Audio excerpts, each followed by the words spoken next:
The Lellan Top Show is brought to you by My Store Hub, her store online. Cooker की अगली सीटी से पहले ना ये ढाबा ऑनलाइन कर देना है।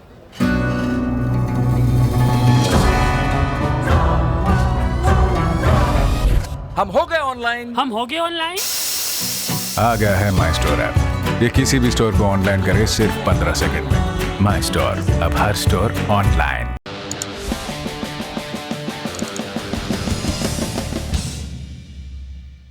पहली सुर्खी एक दुखद समाचार से बनी है। रक्षा राज्य मंत्री श्रीपद नायक 11 जनवरी को एक कार हादसे में घायल हो गए थे। इस हादसे में उनकी पत्नी विजया और राष्ट्रीय स्वयंसेवक संघ के प्रचारक रहे दीपक दुबे का देहांत हो गया था। दीपक नायक के करीबी सहयोगी थे। नायक कर्नाटक के येल्लापुर से गोकर्णा जा रहे थे, तभी उत्तरी कन्नड़ा जिले में अंकोला के पास उनकी कार दुर्घटनाग्रस्त हो गई, पलट गई।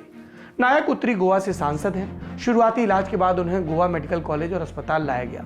प्रधानमंत्री मोदी ने गोवा के मुख्यमंत्री प्रमोद सावंत से बात कर सभी जरूरी इंतजाम करने को कहा। और इस घटना में आज का अपडेट ये है कि रक्षा मंत्री राजनाथ सिंह गोवा पहुंचे, नाइक को देखने के लिए गोवा मेडिकल कॉलेज गए और फिर उन्होंने बाहर पत्रकारों से कहा कि मंत्री जी फिलहाल खतरे से बाहर हैं और ज़रूरी हुआ तो उन्हें इलाज के लिए दिल्ली भी ले जाया जाएगा। दूसरी सुर्खी की तरफ बढ़ते हैं जो मध्य प्रदेश से है। यहाँ मुरैना के सोमावली और मानपुर इलाके के 2 गांवों में 11 जनवरी की रात कुछ लोगों को अचानक उल्टियां हुई। 10 लोगों की फिर मौत हो गई अस्पताल पहुंचने से पहले, और एक ने अस्पताल में दम तोड़ा। और तब पता चला कि इन मौतों की वजह स्थानीय स्तर पर बनाई गई शराब है जो जहरीली थी। 12 जनवरी को समाचार की तैयारी तक मृतकों की संख्या 12 हो गई।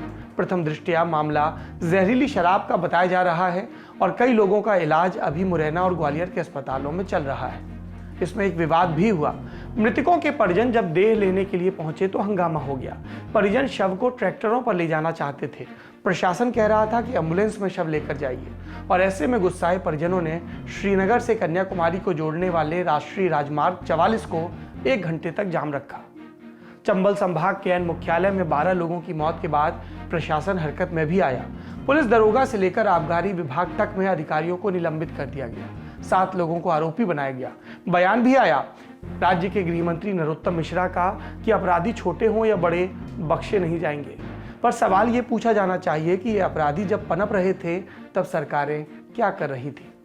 शराब को बंद करके कहीं महिला वोटरों को लुभाया जाता है, कहीं शराब पर लंबे भाषण दिए जाते हैं, कहीं कहा जाता है कि ये प्रैक्टिकल नहीं है क्योंकि शराब राज्य की आय का बड़ा स्रोत है।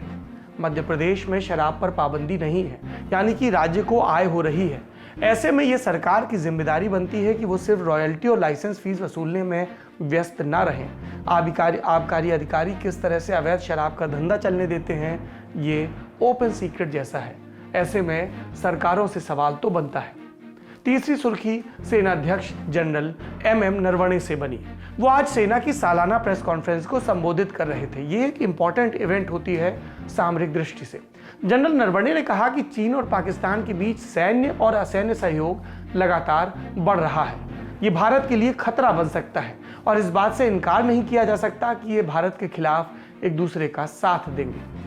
हाल में खबरें आई थी कि चीन ने अपनी तरफ वाली वास्तविक नियंत्रण रेखा से पीछे के इलाकों में कुछ सैनिकों को पीछे हटाया है। ये समझिए, फ्रंट लाइन से सैनिक नहीं हटाए हैं, लेकिन उनके बैकअप के लिए जो सैनिक थे लगभग 10,000, उनको पीछे किया गया है। इस अपडेट पर जनरल नरवणे ने कहा कि दूरदराज के इलाकों से सैनिक पीछे हटाने को ज्यादा महत्व नहीं दिया जा सकता। LAC पर दोनों देशों के बीच तनाव वाली जगहों पर किसी भी पक्ष ने एक भी सैनिक कम नहीं किया है। सेना ने सामरिक महत्व के जिन इलाकों पर अगस्त के अंत में कब्जा किया था, वहां पर हम बने रहेंगे। सर्दी हो या गर्मी, सेना LAC पर तैनात रहेगी क्योंकि सरकार की यही मंशा है। लेकिन इस पूरी प्रेस कॉन्फ्रेंस में बस ताकत की बात हुई हो ऐसा नहीं। जनरल नरवणे ने अपनी बात में यह भी जोड़ा कि चीनी सेना से 8 दौर की बातचीत हुई है। अगले दौर की बातचीत के लिए भी हम तैयार हैं। गतिरोध के समाधान की उम्मीद रखते हैं, लेकिन समाधान ऐसा होना चाहिए जिसमें दोनों देशों की सुरक्षा को समान रूप से महत्व मिले। अगली सुर्खी बिहार से। वो राज्य जहां कांग्रेस पहले 3 दलों में भी शामिल नहीं है, वो राज्य जहां कांग्रेस को इस बात का जिम्मेदार माना गया कि महागठबंधन जीत नहीं पाया, उसी राज्य बिहार की राजधानी पटना से ये वीडियो सामने आया। वीडियो में नजर आ रहे कांग्रेसी किसान मोर्चा की बैठक में हिस्सा लेने आए थे, लेकिन बिहार कांग्रेस प्रभारी भक्त चरण दास के सामने ही आपस में भिड़ गए। इस दौरान हंगामा हुआ और कुछ मीडिया रप्टों के मुताबिक कुर्सियां भी चली। चली मतलब वैसे चली जैसे गोली चलती है। कांग्रेसियों ने कांग्रेसियों पर कुर्सियां फेंकी कांग्रेस और कांग्रेसियों को बचाने के लिए। और नाराजगी किस बात की? इसकी कि टिकट का बंटवारा ठीक से नहीं हुआ और पार्टी को मुंह की खानी पड़ी। भक्त चरण दास इस दौरान कार्यकर्ताओं से शांति बनाए रखने की अपील करते रहे। कांग्रेस में सब शांत है, समाचार समाप्त है, इस सुर्खी से जुड़ा। आखिरी सुर्खी की तरफ बढ़ते हैं। कोरोना के टीके से जुड़ी है। आज दिन भर टीवी पर देश के अलग अलग हिस्सों में वैक्सीन पहुंचने की तस्वीरें चली। इन टीकों को भारी पुलिस बंदोबस्त के बीच टीकाकरण के लिए तय हुए अस्पतालों में पहुंचाया गया। इस बीच टीके की कीमत को लेकर भी एक अहम बात सामने आई। क्या है ये अहम बात? फिलहाल सरकार टीकाकरण के लिए सीरम इंस्टीट्यूट ऑफ इंडिया के यहाँ बनने वाली कोविशील्ड का इस्तेमाल करेगी, ये बात हम जानते हैं।